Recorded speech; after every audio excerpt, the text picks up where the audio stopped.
ನಮಸ್ಕಾರ. ನಾನು ವೈದ್ಯ ಸಮರ್ಥ ಪಿ ರಾವ್, ಅಮೃತ ಆಯುರ್ವೇದಿಕ್ ಸೆಂಟರ್ ಬಸವನಗುಡಿಯಲ್ಲಿ ಪ್ರಾಕ್ಟೀಸ್ ಮಾಡ್ತಾ ಇರೋದು. ಈ ಸಂಚಿಕೆಯಲ್ಲಿ ಪುರುಷರ ಕಾಯಿಲೆಗಳ ಬಗ್ಗೆ ನಾನು ಒಂದು ಸಿಂಪಲ್ ಆಗಿರೋದು, ಸಣ್ಣ ವಯಸ್ಸಿಂದನೇ ತುಂಬ ತೊಂದರೆ ಕೊಡ್ತಾ ಇರೋದು ಒಂದು ಕಾಯಿಲೆ ಬಗ್ಗೆ ನಾನು ಜನರಲ್ ಆಗಿ ಹೇಳ್ತೀನಿ. ಈ ಸಂಚಿಕೆಯಲ್ಲಿ ಗಂಡಸರಲ್ಲಿ ಈ ಕೂದಲಿನ ಸಮಸ್ಯೆ ತುಂಬ ಇತ್ತೀಚೆಗೆ ಜಾಸ್ತಿ ಕಾಣಿಸ್ತಾ ಇದೆ. ಒಂದು ಕೂದಲು ಅನ್ನೋದು ಒಂದು ಬಾಚ್ಕೊಳ್ಳೋದು ಒಂದು ಗಂಡಸರಿಗೆ ಅದು ಒಂದು ಫಸ್ಟ್ ಲುಕ್ ಅಪಿಯರೆನ್ಸು.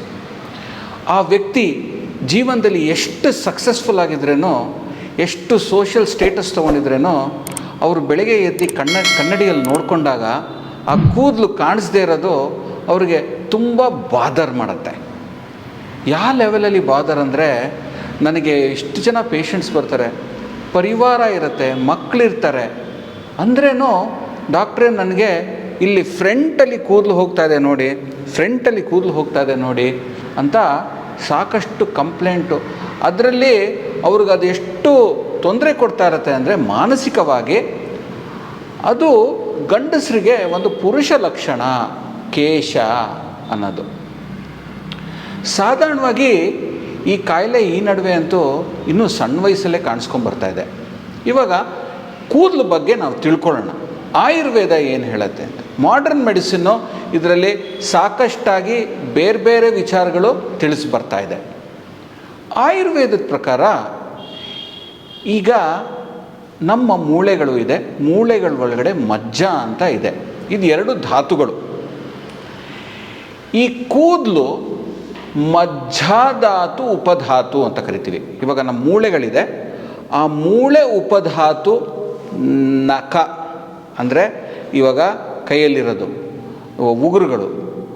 ಅದೇ ನಾವು ಅದು ಆ ಮಜ್ಜಾಧಾತು ಉಪಧಾತು ಏನು ಅಂದರೆ ಅದು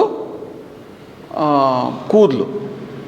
ಇವಾಗ ಈ ಅಸ್ಥಿಧಾತು ಮಲಗಳು ಕೂಡ ಬರುತ್ತೆ. ಅದು ಅಸ್ಥಿಧಾತು ಪ್ರೋಸೆಸ್ ಆಗೋ ಟೈಮಲ್ಲಿ ಈ ಮಲ ಉತ್ಪತ್ತಿ ಆಗುತ್ತೆ. ಆ ಮಲ ಏನು ಅಂದರೆ ಮೈಯಲ್ಲಿ ಬರೋ ಕೂದಲು, ತಲೆಯಲ್ಲಿ ಬರೋದು ಕೇಶ, ಮೈಯಲ್ಲಿ ಬರೋದೆಲ್ಲ ರೋಮ ಅಂತ ಕರಿತೀವಿ. ಇದು ಅಸ್ಥಿಧಾತು ಮಲ. ಅದೇ ಮಜ್ಜಾಧಾತು ಉಪಧಾತು ಅಂದರೆ ಅದ ನಂತರ ಅದರಿಂದ ಇನ್ನೊಂದು ಧಾತು ಉತ್ಪತ್ತಿ ಆಗೋದು ಕೇಶ. ಸೊ ಇದ್ರದ್ದು ಕನೆಕ್ಷನ್ ಏನು? ನಿಮ್ಮ ಮೂಳೆಗಳು ಹಾಗೂ ನಿಮ್ಮ ಮಜ್ಜ ಆರೋಗ್ಯ ಚೆನ್ನಾಗಿದೆಯಾ ಇಲ್ವಾ ಅಂತ ಹೇಳೋದೇನು ಅಂದರೆ ಆ ವ್ಯಕ್ತಿಯಲ್ಲಿರೋ ಕೂದಲು. ಸೊ ಇದಕ್ಕೆ ಕನೆಕ್ಷನ್. ಈಗ ಇತ್ತೀಚೆಗಂತೂ 20, 21, 22 ವರ್ಷದ ಹುಡುಗರು ಬಂದು ಕೂತ್ಕೊಂಡಾಗ ಕನ್ಸಲ್ಟೇಷನಲ್ಲಿ ನನಗೆ ಡೌಟ್ ಫಸ್ಟ್ ಬರೋದು, ನೋಡೋಕ್ಕೆ 35, 40 ಹಂಗೆ ಕಾಣ್ತಾರೆ. ಯಾತಕ್ಕಂದರೆ ಸಿಂಪಲ್ ಕೂದಲು ಕಮ್ಮಿ ಆಗಿರುತ್ತೆ. ಯೂಶಲಾಗಿ ಈ ಎಮ್ ಶೇಪಲ್ಲಿ ಕಮ್ಮಿ ಆಗುತ್ತೆ ಆ ಕೂದಲು. ಫ್ರಂಟಲ್ಲಿ ಒಂದು ಸ್ವಲ್ಪ ಇರುತ್ತೆ, ಸೈಡ್ಗಳಲ್ಲಿ 2 ಪ್ಯಾಚಸ್ಸು ಹೋಗುತ್ತೆ. ಅದು ಒಂದು ಓಲ್ಡರ್ ಲುಕ್ ಅಂತ ಕೊಡುತ್ತೆ ಗಂಡಸರಿಗೆ. ಅದೇ ಗಂಡಸರಿಗೆ ತುಂಬ ಬಾಧೆ ಕೊಡೋದು. ಇದಕ್ಕೆ ಹಲವಾರು ಕಾರಣಗಳಿದೆ. ಒಂದು ಪಿತೃಜ ಭಾವ, ಮಾತೃಜ ಭಾವ, ಪಿತೃಜ ಭಾವ ಅಂದರೆ 2 ಭಾವಗಳಿರುತ್ತೆ. ಇವಾಗ ನಿಮ್ಮ ಶರೀರ, ನಿಮ್ಮ ತಾಯಿಯಿಂದ ಬಂದಿರೋದು ಕೆಲವು ಅಂಗಗಳಿವೆ, ನಿಮ್ಮ ತಂದೆಯಿಂದ ಬರೋ ಕೆಲವು ಅಂಗಗಳಿವೆ. ಇದು 2 ಬೇರೆ ಬೇರೆ ಥರದ ಅಂಗಗಳು. ಇದರಲ್ಲಿ ಈ ಅಸ್ಥಿ, ಮಜ್ಜ, ಕೇಶ, ನಖ, ರೋಮ, ಇವೆಲ್ಲ ಹಲ್ಲುಗಳು, ಇವೆಲ್ಲ ಬರೋದು ತಂದೆ ಕಡೆಯಿಂದ. ಇದಕ್ಕೆ ಪಿತೃಜ ಭಾವ ಅಂತ ಕರಿತೀವಿ. ಈ ತಂದೆಯಿಂದ ಬರೋದು, ತಂದೆ ಕೂದಲು ಹೆಂಗಿತ್ತು ಹಾಗೆ ಮಗನಿಗೆ ಅಥವಾ ಮಗಳಿಗೂ ಕೂಡ ಅದೇ ಕೂದಲಿರುತ್ತೆ. ತಂದೆಗೆ ಇವಾಗ ಗುಂಗುರು ಕೂದಲಿತ್ತು ಅಂದರೆ ಮಗಳಿಗೂ ಗುಂಗುರು ಕೂದಲಿರುತ್ತೆ. ತಂದೆಗೆ ಗುಂಗುರು ಕೂದಲಿತ್ತು ಅಂದರೆ ಮಗನಿಗೂ ಗುಂಗುರು ಕೂದಲಿರುತ್ತೆ. ಅದು ಪ್ಯಾಟರ್ನು. ತಂದೆಯಿಂದ ಬರ ಅಂಗಗಳು, ತಾಯಿಯಿಂದ ಬರಗಳ ಅಂಗಗಳು ಬೇರೆ ಬೇರೆ ಇದೆ. ಸೊ ಇದಕ್ಕೆ ಪಿತೃಜ ಭಾವ ಅಂತ ಕರಿತೀವಿ ಆಯುರ್ವೇದದ ಪ್ರಕಾರ. ಸೊ ಇದಕ್ಕೆ ಜೆನೆಟಿಕ್ಸು ಒಂದು ಕೀ ಇಂಪಾರ್ಟೆಂಟ್ ರೋಲ್. ಎಷ್ಟು ಬೇಗ ನಿಮಗೆ ಈ ಮೇಲ್ ಪ್ಯಾಟರ್ನ್ ಬಾರ್ಡ್ನೆಸ್ ಅಂತ ನಾವು ಕರಿತೀವಿ, ಅದು ಬರೋದಕ್ಕೆ ಅದು ಒಂದು ಕಾರಣ.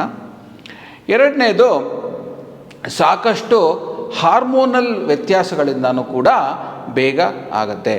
ಈ ಮೇಲ್ ಹಾರ್ಮೋನ್ಸ್ ಆಂಡ್ರೋಜನ್ಸ್ ಅಂತ ಏನು ದೇಹದಲ್ಲಿ ಉತ್ಪತ್ತಿ ಆಗುತ್ತೆ ಗಂಡಸರಲ್ಲಿ, ಅದು ಕೂಡ ಚೇಂಜಸ್ ಆದಾಗ ಈ ಮೇಲ್ ಪ್ಯಾಟರ್ನ್ ಬಾಳ್ನೆಸ್ಸು ಕೂಡ ಜಾಸ್ತಿ ಆಗುತ್ತೆ.